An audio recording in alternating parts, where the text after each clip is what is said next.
Детство – это смех и радость, детство – это светлые мечты, детство – это счастье, детство – это я и ты. И именно поэтому студия детского праздника «Поле чудес» продолжает радовать деток Крымского полуострова.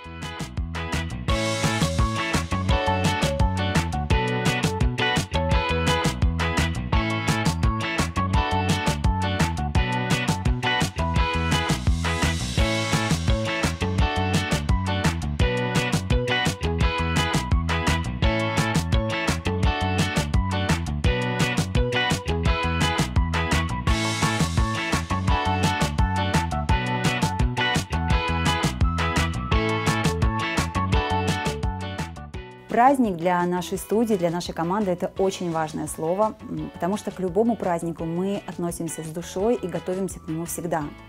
В году много праздников, да, основные праздники, которые мы организовываем, это детские дни рождения.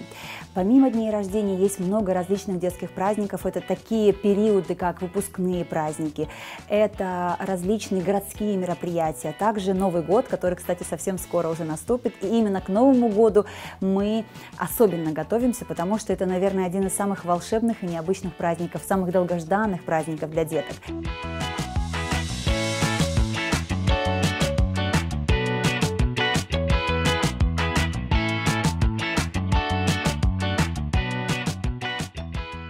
Мы продумали праздники 7+, мы их так назвали, потому что очень популярная тема с модными песнями, с модными трендами, с блогерами.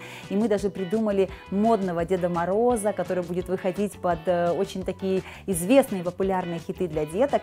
И помимо таких праздников еще у нас есть спектакли новогодние, которые мы интерпретировали под себя и которые мы сделали для малышей, чтобы им было интересно.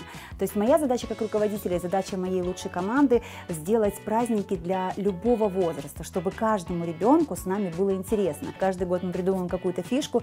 В этом году это будут светящиеся Деда Морозы, интересные красивые снегурочки. У нас их будет несколько пар.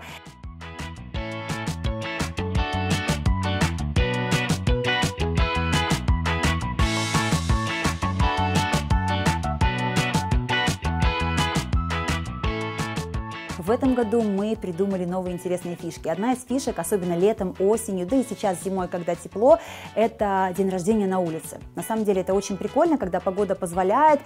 Деток, естественно, можно одеть, чтобы им было комфортно и тепло. И в любом месте в городе, начиная с собственного двора, заканчивая парком или каким-то интересным местом, прямо вот так на свежем воздухе можно отметить детский день рождения. И наши герои привозят сказку в дом, так я это называю. И у нас есть определенные тоже правила, как мы это делаем дома. Ну, тоже, да, чтобы это было все правильно по нынешним меркам, с соблюдением всех мер безопасности, и так, чтобы это было интересно, чтобы ребенок, не выходя из своего дома, почувствовал, что у него сегодня праздник.